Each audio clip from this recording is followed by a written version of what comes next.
Larson to the bottom of the track. Slide job. Trying to take the lead away. Slide job. Shades of Keselowski and Ambrose all over again. Buescher gets on the inside of SVG. And Kenza cleared by Logano. Maybe no. Kenza takes him out. Logano into the wall. Caution comes out and the crowd roars. Busch goes low. Burton blocks. He gets back up. Comes to the line. Jeff, your little boy, has done it. Harrison Burton wins in Daytona. Larson has cleared him. Allgaier, look at his hands. Now looks to the Here bottom. comes Larson off turn 2. Larson's got the run down the back. Can he win 2 days in a row? The rookie. Can he battle Kyle Busch 2 days in a row? He battled him yesterday and beat him. Here he comes. Diving to the inside. Kyle took the block. He blocked him. It's the Kyle and Kyle show off, turn 4. How many times we seen this? This is like 4 or 5 times these two guys have battled each other for the victory. Busch the veteran, Larson the rookie. Kyle Busch wins California. Al, what was your thought about Keselowski's little pre-race declaration? Who? Brad Keselowski? Yeah, I don't know who you're talking about. Okay. He drives the number 12 car. I saw it, but I passed it. Hello everybody, and welcome back to Calamity Corner. Today I'm joined with a guest who knows a lot about NASCAR, some would say. How you doing, Kyle? I'm great. Thanks for having me on. Yeah, no worries. It's great to have you on. So I've seen some of the things that you've done NASCAR related. Like you have your own sports network, right? Napa Sports Network. You went to go cover Sonoma, was it? Correct, yeah. So Sonoma's the home race. That's the first time I ever went to a race as media. And then in between there, I had 2 baseball tournaments up in Yountville, which is here in Napa County, and covered both those tournaments. And it's been a busy 3-week stretch that just came to an end. Yeah, that was a really good, like the way NASCAR scheduled the races, San Diego and then Sonoma back to back. I appreciated it because California has lost, especially Southern California has lost a race, with Auto Club. So would you want to see San Diego return and then scheduled with Sonoma like they did? Yeah, but I think the way to do it would be to put it on the 4th of July weekend and move it to San Diego kind of after Sonoma, so the teams just work their way down the state, and then they can get back to North Carolina easier that way. I think that makes a lot more logistical sense for the sport.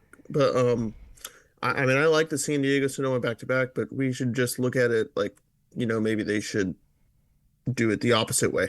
Yeah. So you brought up 4th of July, and some teams and some drivers would want to see Daytona come back as the 4th of July race. What's your thoughts about that? I mean, Daytona has openly said, like, the city of Daytona, that they don't want it, so I don't think that makes too much sense. But, yeah, I understand it from a nostalgic standpoint. My big thing is I just don't think it would work. But we are going to Atlanta this week, and I feel like that's one that could make a lot of sense, too. Yeah.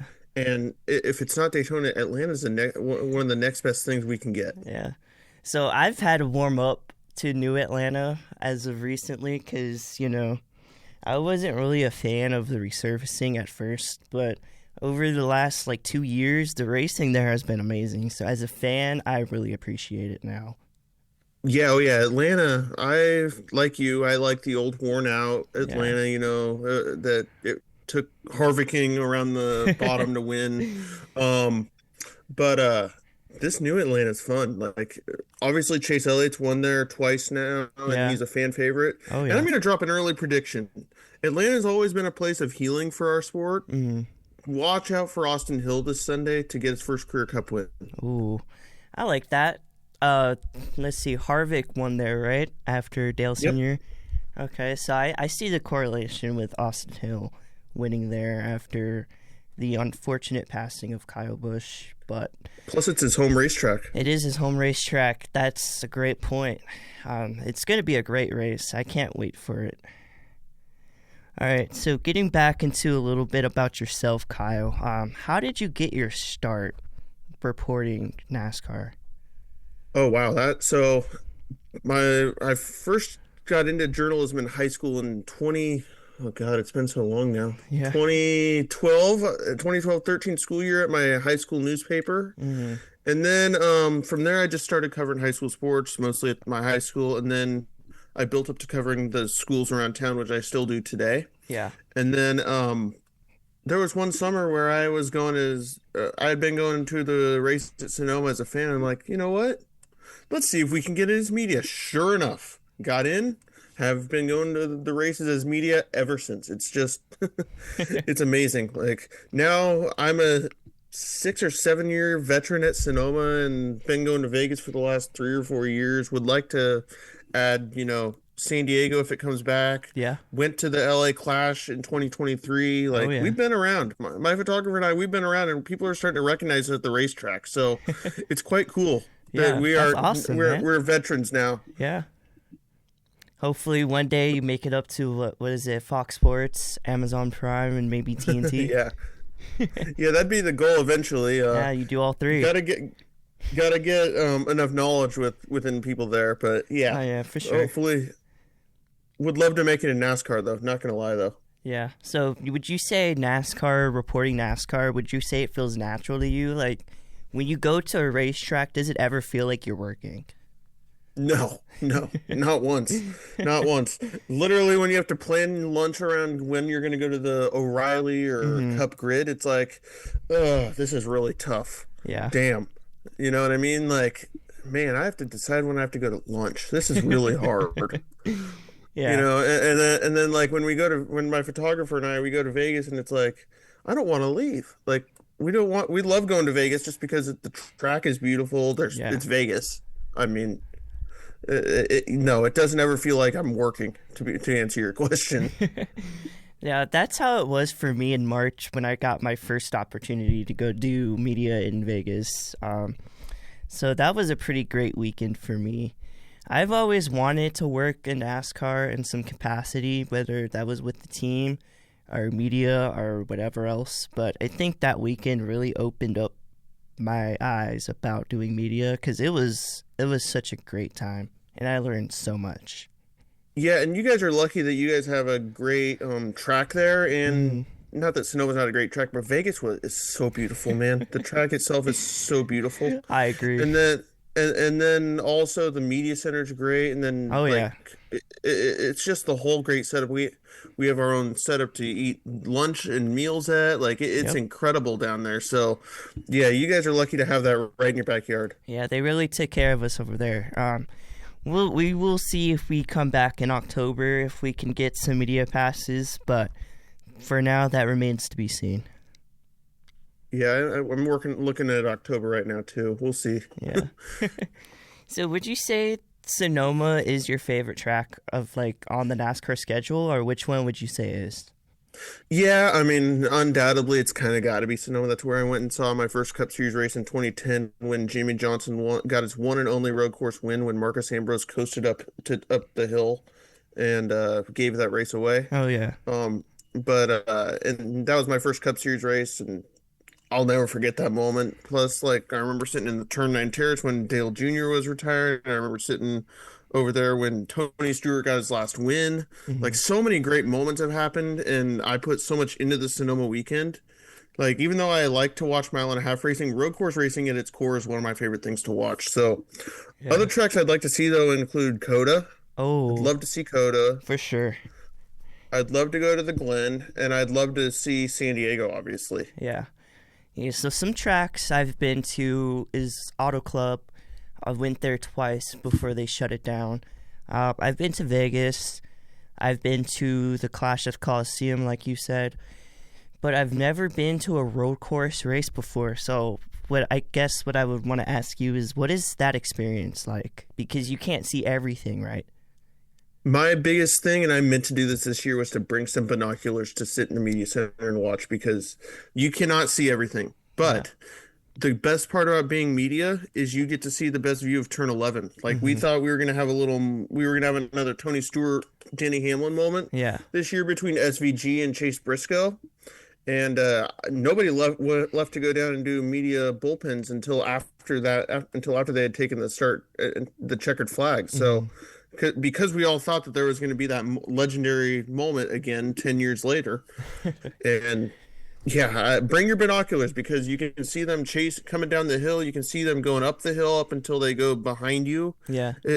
But I like road course racing, man. It takes skill to get around there and be good. People don't understand how much skill it takes to be a good road racer. And the joke of that NASCAR drivers only turn left can die because 100%. because they haven't been to, or they didn't schedule a bunch of road courses this season. I believe we only had 4. Yeah. So yeah. And they're all already done for the season, but I would say that those races, those are some of the better races on the schedule, I would say.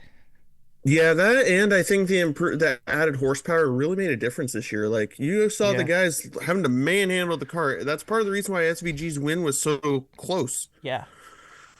And people don't realize it, his car wasn't handling good, so he had to manhandle that thing around better handling cars of Briscoe and Gibbs. Mm-hmm. Yeah, so about that package, the 750 horsepower, softer tire, lower downforce, that really puts the races into the driver's hands more because you have to manage your stuff, right? You can't just go attack.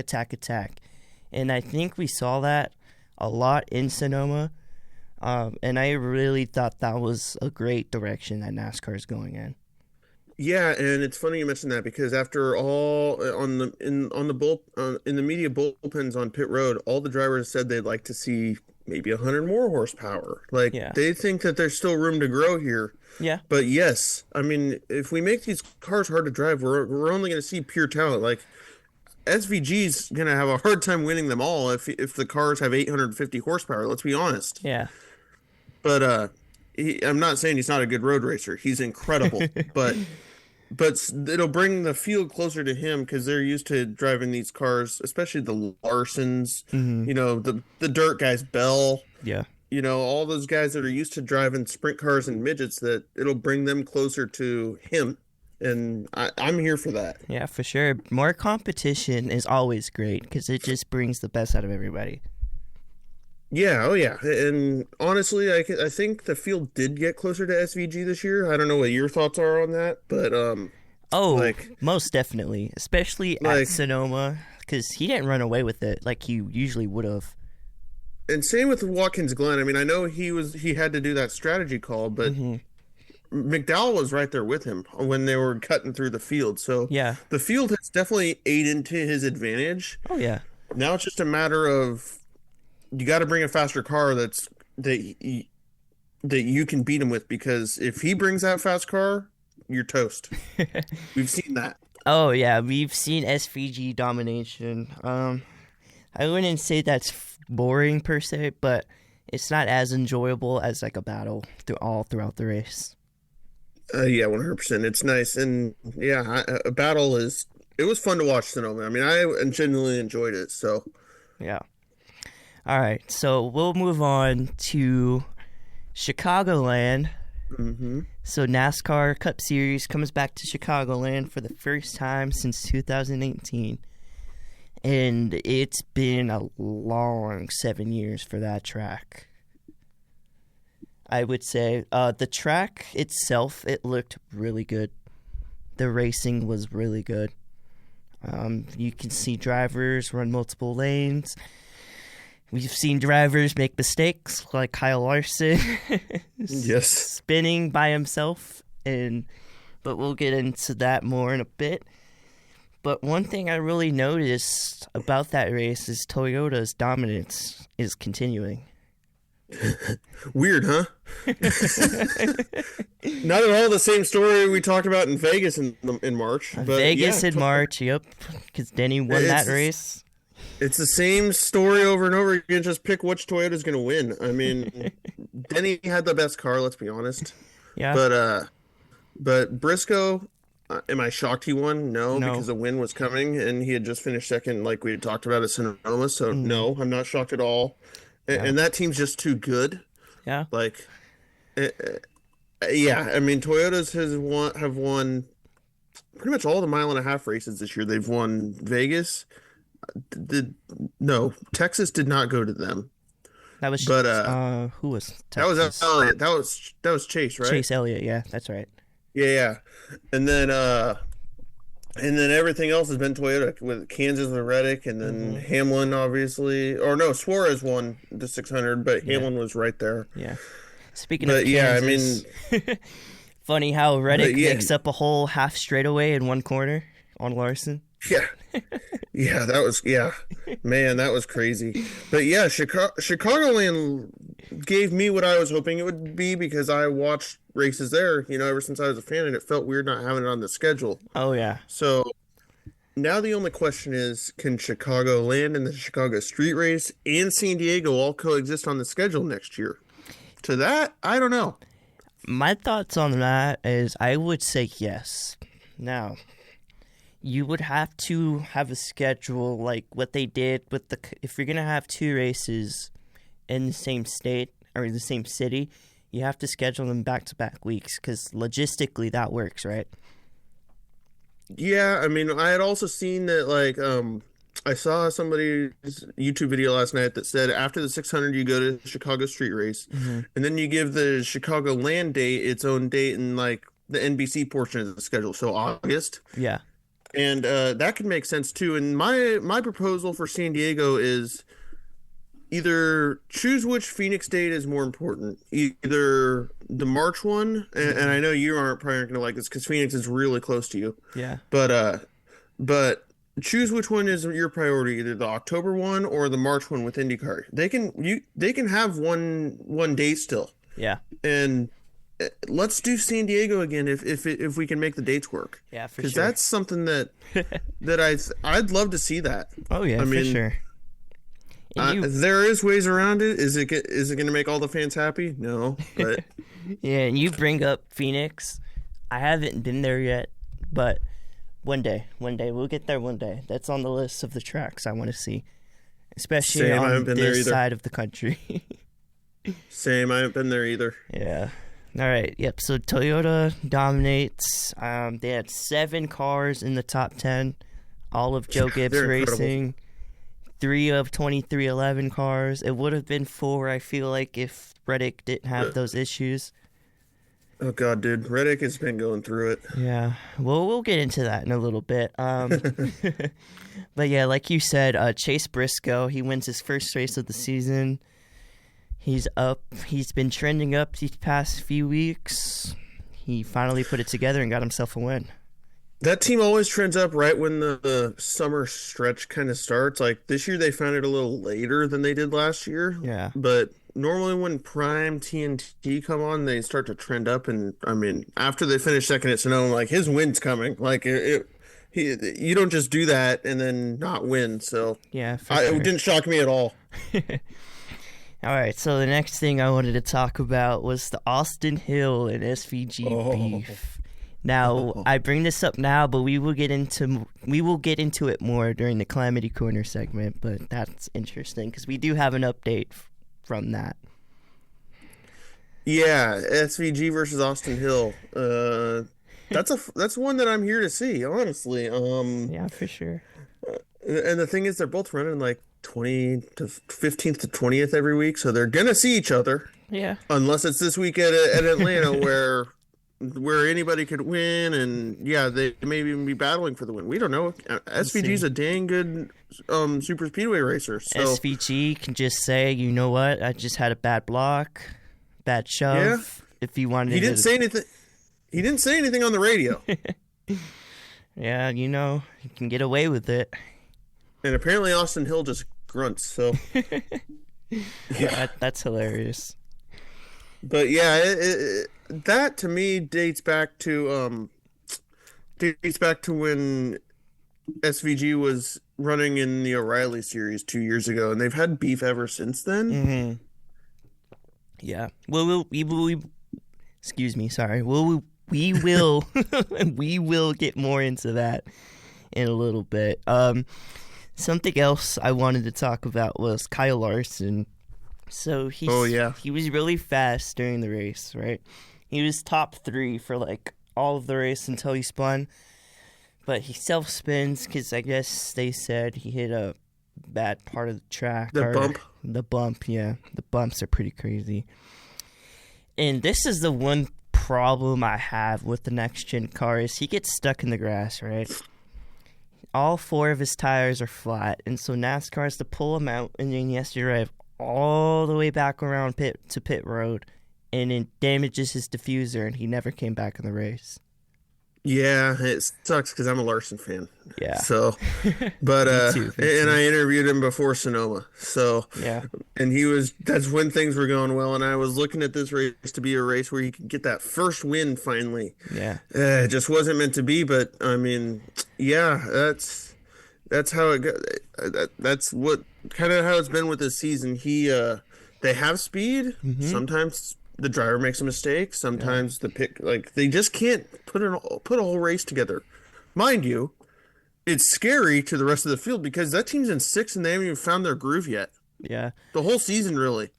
Got about 7 weeks before the chase starts. Yeah, they're 6th in points. Like, they're comfortably in the chase. So, like, imagine if they get a win. Like, we know how Larson is. He gets one win and then they come in bunches. Yeah.